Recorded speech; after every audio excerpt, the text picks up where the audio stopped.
आप देख रहे हैं सरंजना टाइम्स। ये नज़ारा इथोपिया का है। इथोपिया में आए हुए ज्वालामुखी फटने से जो धमाके हुए हैं उसकी ये रिपोर्ट है। आप देखिए इस रिपोर्ट को। ये रिपोर्ट मैंने अभिसार शर्मा के चैनल से ली है। कृपया पूरी खबर देखिए और उसके बाद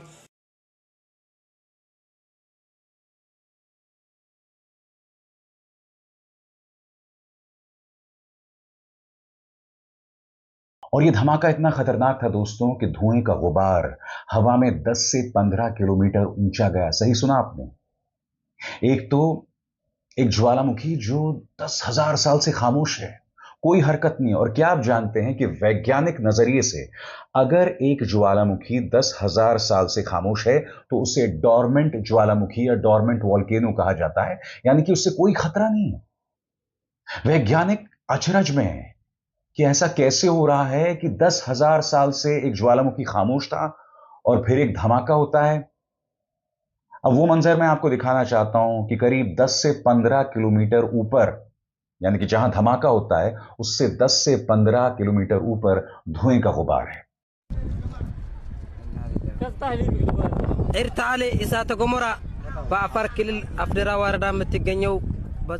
और ये तो कुछ नहीं है दोस्तों, क्योंकि आप जानते हैं अगर धुएं का गुबार भारत तक पहुंच रहा है, क्योंकि इथियोपिया में धमाका होता है और अब खतरा मध्य एशिया को है।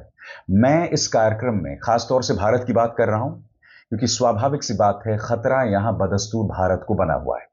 अब मैं धमाके का एक और वीडियो पेश करना चाहता हूं एक नए एंगल से, और यहां पर आप लोगों में अफरा तफरी देखने वाले हैं। देखा जाए।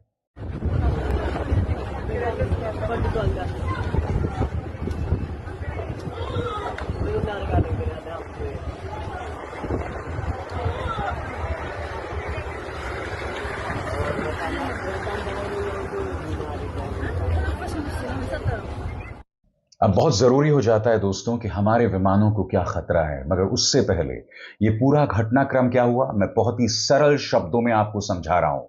दोस्तों, इस कार्यक्रम का मकसद सिर्फ आपके सामने एक ऐसी खबर नहीं लाना है जिसका सीधा असर हम भारतीयों पर है, विमान में सफर करने वाले लोगों पर है, बल्कि सरल शब्दों में आपको यह भी बताना है कि इसके दूरगामी परिणाम क्या होंगे। इसलिए अंत तक मेरे साथ रहिएगा। मैं आपको बतलाने वाला हूं कि दरअसल हो क्या रहा है। गौर फरमाए दोस्तों, मैं क्या कह रहा हूं आपके सामने। इथियोपिया में हाईली गुब्बी ज्वालामुखी फटने की वजह से आसमान में कई किलोमीटर ऊपर तक राख के बादल दिखाई दे रहे हैं। इसका असर भारत तक देखा जा रहा है। राख का ये गुबार लाल सागर को पार कर मध्य पूर्व और मध्य एशिया की तरफ बढ़ रहा है।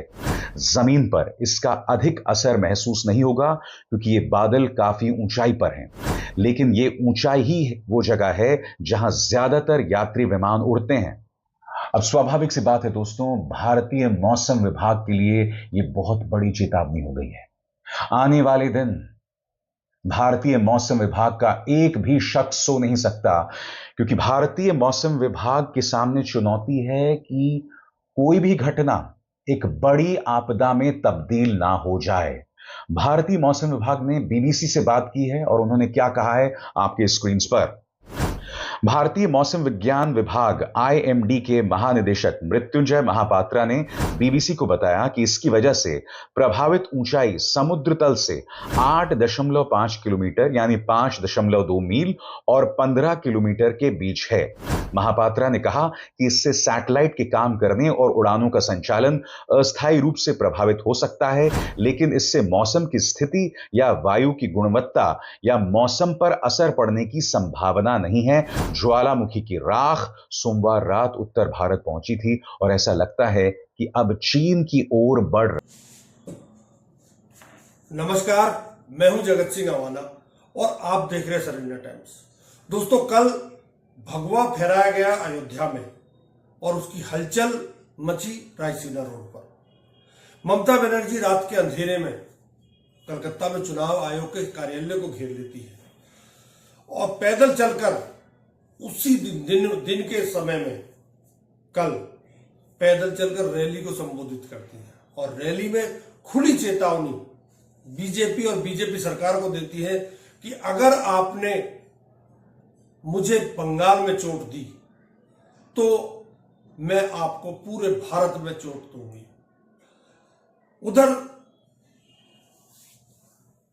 दिल्ली में टीएमसी नेताओं के खिलाफ जो रायसीना हिल पर जो चहल पहल है उसमें टीएमसी नेताओं के खिलाफ फाइल बननी शुरू हो गई है।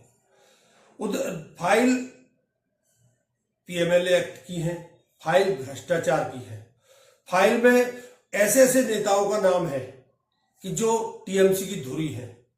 इसमें आप कह सकते हैं कि शुभेंदु अधिकारी तो टीएमसी का था, वो उसकी भी क्या फाइल है? उसकी फाइल जरूर है परंतु उसकी फाइल पर कोई कार्रवाई नहीं होगी।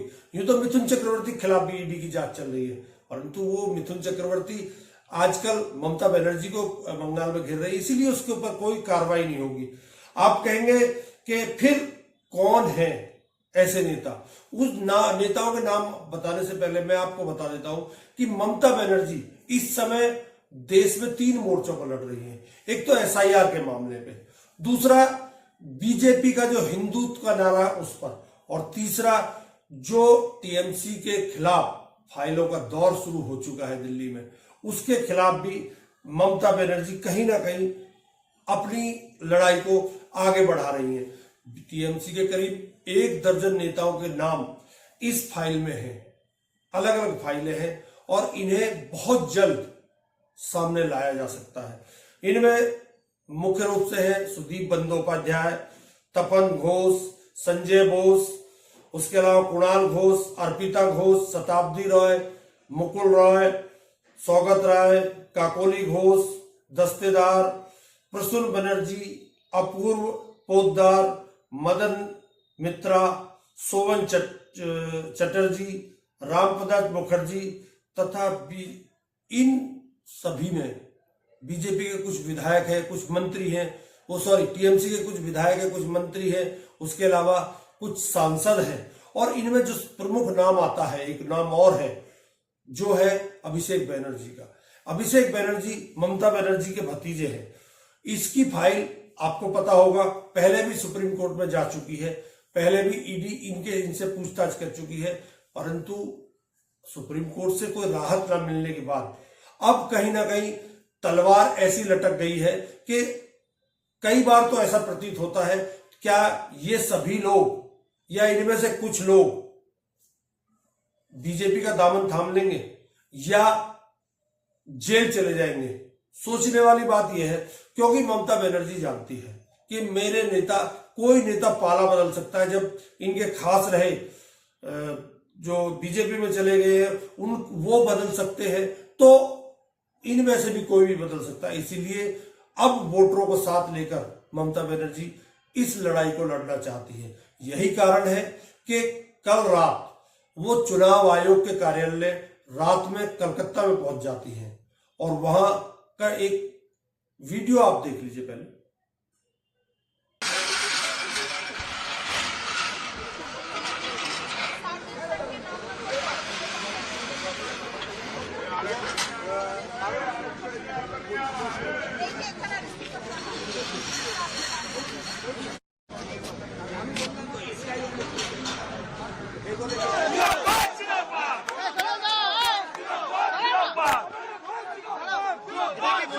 यहाँ आए हैं, देखिए बंगाल में 2 साल जहाँ एसआईआर को लगता है वहाँ 2 महीना में एसआईआर किया जाता है।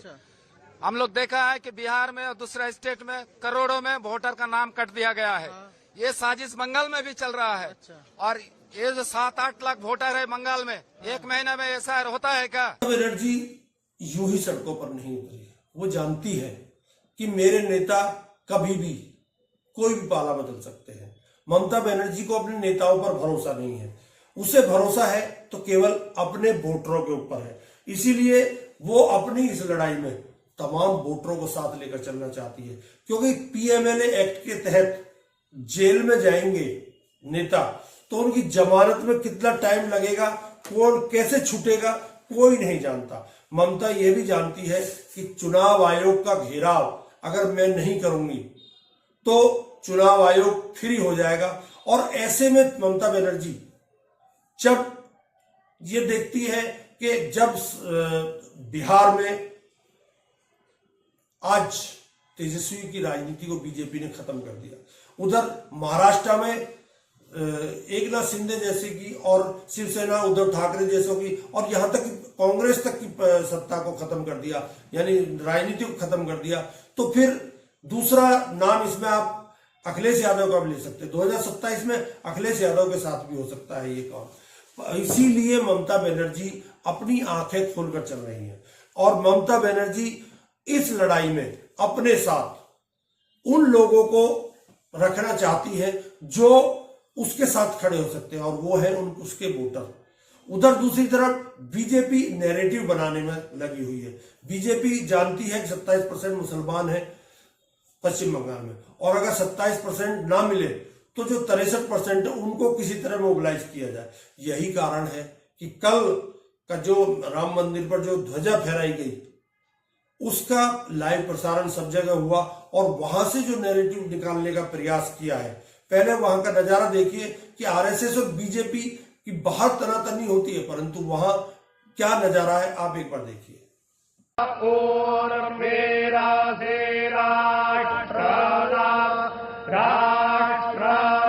मुखमय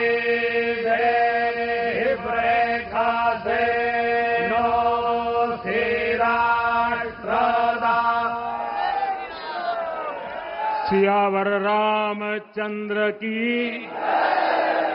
सियावर रामचंद्र की। बीजेपी अपना नैरेटिव बनाने में लगी हुई है। वहीं ममता बनर्जी जानती है कि अभिषेक बनर्जी के अलावा जो 12 नेता है, चाहे वो सौगत राय हो, चाहे जो और नेताओं के मैंने नाम पढ़े वो हो, उनमें से कोई भी हो, अगर ये सब लोग बीजेपी इन सबको जेल भिजवा देती है और तृणमूल कांग्रेस को चोट देती है, तो अगर ये चोट पड़ेगी तो किस तरह पड़ेगी इसका भी अंदाजा इस समय ममता बनर्जी को है। ममता बनर्जी जानती है कि दिल्ली क्या क्या खेल उसके साथ कर सकती है। यही कारण है कि ममता बनर्जी को अगर जनता के बीच ही जाना है तो वो पैदल भी जाकर रैली को संबोधित कर सकती है।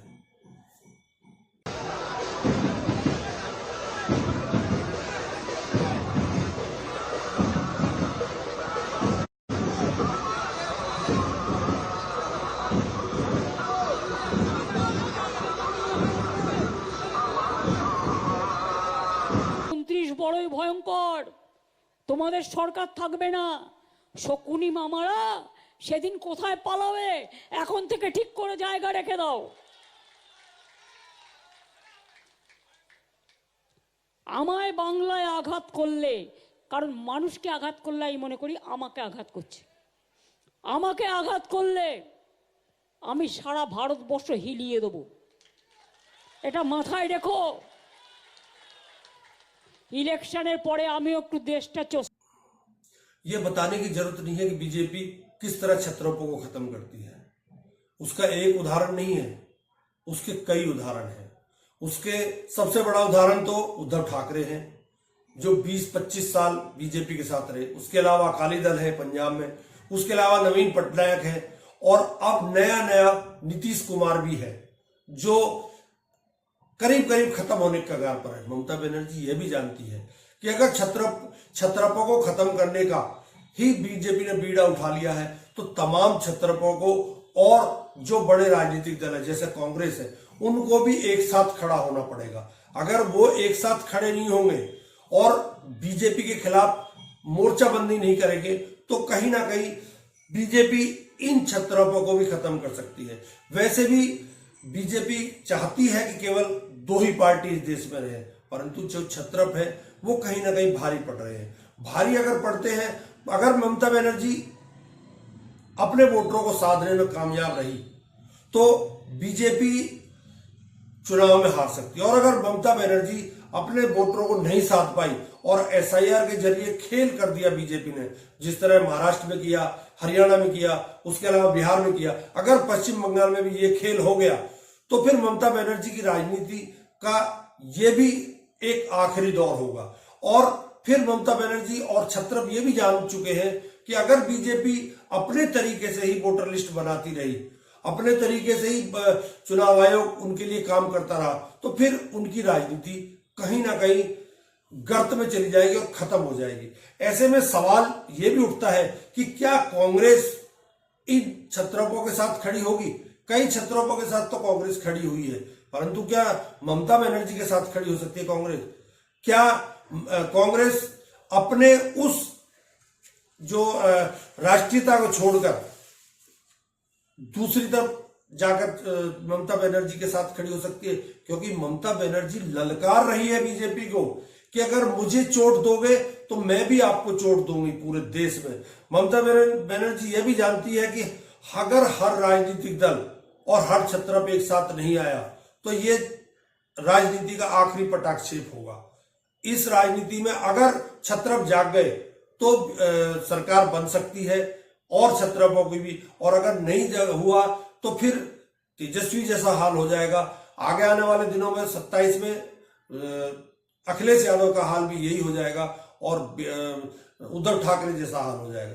इसीलिए सवाल यह भी उठता है, क्या बीजेपी एसआईआर कराने में पश्चिम बंगाल में कामयाब हो सकती है?